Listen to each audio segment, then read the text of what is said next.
Hi there, Amy Lynn here from Patterns by Amy Lynn and Amy Lynn Designs. Thank you so much for joining me today. I'm going to show you how I make my double fold wristlet strap using a 5/8 inch swivel hook. So let's grab our supplies and let's get started.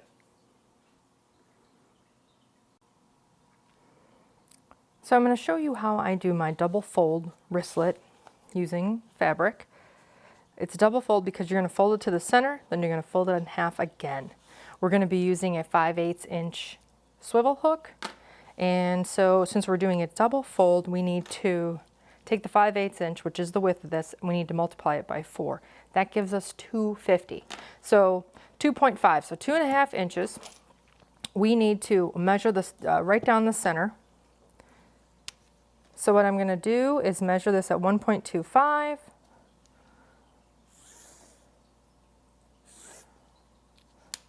I'm going to use my iron, and I'm simply going to fold this in half and meet that center line.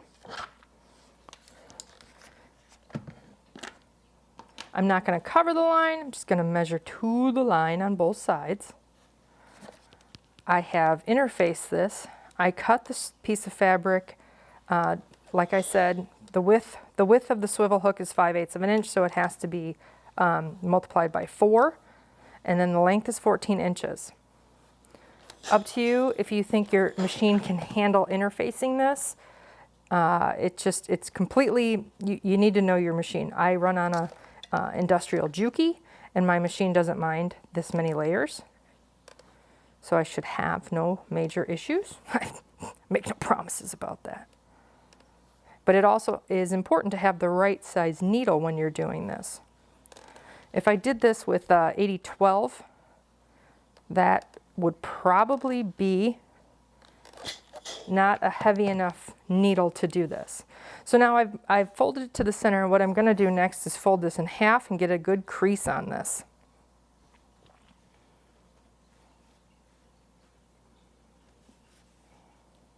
So just folding, folding, folding. And this is just how I do my straps. You don't have to do your straps like this, just how I do it. I've created a handy little reference chart that I'll provide a link for in the description that gives you measurements for all different sizes of swivel hooks. If you want to do a single fold or a double fold, totally up to you, but the measurement's already done, so you don't have to do the math. So now while this is folded, I'm going to slip this on, pull it to the center, and I'm going to open this back up. I want to meet my short edges like so, and you can either tape it, pin it, or you can do this. I'm going to pin it, and for those of you that love clips, I'm going to clip part of it too, just for fun. Just for fun, to make everyone happy. I should use some tape on the rest of it because that would make other people happy. I'm just totally kidding on that. So there's that one. We're going to grab another pin out of Henrietta Chicken over here. Henrietta Hen. Oh, Henrietta Hen. She's from Embroidery Library. I did a tutorial for her in my Embroidery Library group if you're interested. Isn't she cute? She turned out really great. Anyway, Henrietta Hen, Henrietta Chicken, whatever. All right, so now I've got this ready. We're going to take it to the sewing machine. We're going to stitch it across here, and I'm going to show you how I finish this one up. So let's do that now.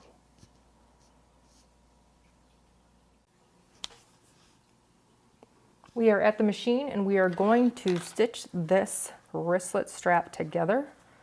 I am going to pull out 1 and 2 so I can get this underneath here. I'm going to sew this at 1/8 of an inch. I don't want a top stitch length, and so on my machine I use a 3 for this. And that's, your machine may be different. So double check what you like, what you prefer for your top stitch length. And then you can do what I did. Write it on the machine. Yes, I write on my machine. I don't care. She's mine. I'm never getting rid of her. I love this machine. I love, love, love, love, love it. I love it so much. It was just such a great purchase. It is the DDL 8700 by Juki. So now what I want to do is I'm going to spread these apart like so.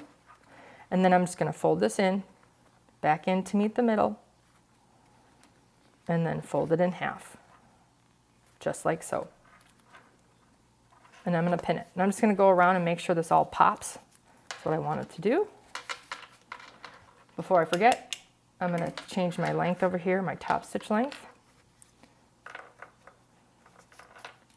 You can pin it if you want to, if you feel you need to, be my guest. You don't have to, not completely necessary. Let's see, there we go.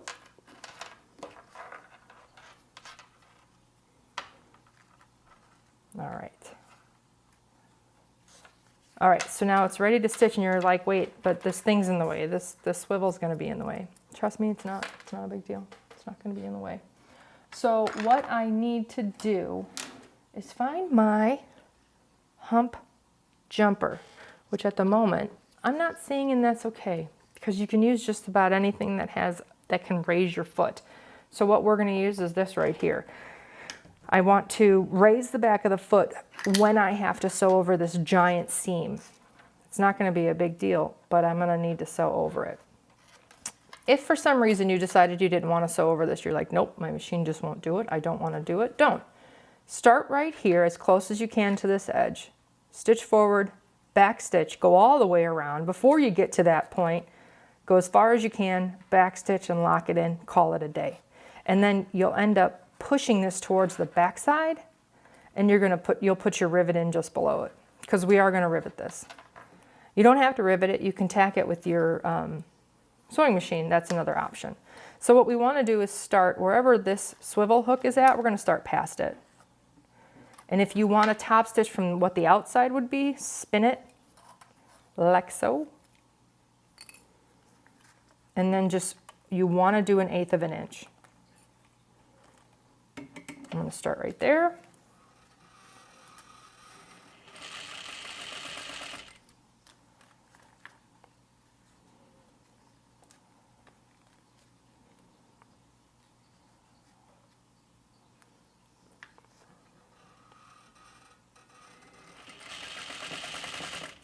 And I'm just sewing really close to that edge. Now I'm coming up to this giant hill. I'm going to put my needle down. I'm going to put this behind it, and I'm going to lift the back of the foot. I want the foot to be as even as possible, going all the way across this. And I'm just going to hand crank it. That way I don't put too much pressure all of a sudden on the needle, and everything's happy. Now as you're coming down that hill, the same applies for the front end. You want to keep that front end as flat as you did the back end. And to do that, on a regular machine, it's no big deal. Your Hump Jumper actually fits right in between the foot, because the foot's wider, but since my foot's so narrow, I just have to be real careful and make sure my thing that I'm raising it with, which would be my 2.5 inch Omni Grid square, I just have to keep it on that foot. Look, use what you've got in your sewing machine. Not all my tools are perfect, but you know what? They get the job done. And that's the goal, right? I mean, why should we have to go out and buy all these extra things when we have stuff in our studios that's already that's gonna work? So now I'm coming up to this, and I'm gonna trim it before I get here, because that's just how I am. So I've trimmed that, and I'm just gonna continue to sew all the way. And then I'm gonna sew past where I already started. Done. I like to announce that. I feel very successful when I do that. So that's that. Now, you can do one of two things. You can top stitch the other side, or you can call it a day. I am going to top stitch the other side. I'm going to go this direction, simply because I want to stay on the same side. And I don't like sewing on and using this side of the foot. I'm just a weirdo like that. I can't help it. I'm sorry, I can't help it. All right, here we go. Sometimes it's just fun to sew fast. I like to sew fast. All right, we're coming up to that giant hill, which I'm sure if you hammered it, that would help flatten it. So now I'm going to put that behind there. I'm going to hand crank it again. There we go. And I'm coming down that hill, and I don't want skip stitches. So I'm going to shove this right underneath just the edge of that foot. Anytime you need to lift your foot, don't forget to make sure your needle is down. All right, we're down. Going to continue on past that. I'm coming up again to my threads, so I'm just going to trim them because I'm going to sew right over them. I'm going to pull the swivel out of the way.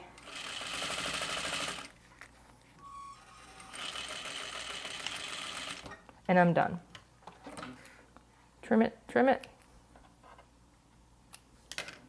And now you have to decide if you want to tack this on your machine or if you want to put a rivet in it. I'm going to pop it around the other way because that was what my intention was. And so I've made these 14 inches long, so there's plenty of room. And now if you wanted to, if you don't have a rivet press, you can go ahead and stitch across here. You would stitch a couple times this way, which, you know, we're just going to do it. This one's going to be doubly good. So I'm going to start stitching inside of my top stitch line. And I'll show you my neat little trick to make sure I get back into all the holes. So I'm going to take my stitches. I'm going to stop when I get to the other side within the top stitch line. I'm going to spin it around. This is where my cleverness comes in. I know you're not that, it's not that interesting, not that clever. Instead of back stitching, I'm just going to continue to go forward. And this way, I'm getting back into those holes. Now, if you are like me, I don't love contrast thread. Contrast thread always shows all your little issues. Now you can see I'm going back over this a couple times. And that's it. I'm going to call it right there. And I have made sure that I have gone into the same hole every time. And what I'm going to do, I'm going to use my little pin. I like these with the larger heads on them. They're shorter, they're very thick. I can pull that through, which is like I just did. Pull that, and I am just going to tie this in a knot and trim it.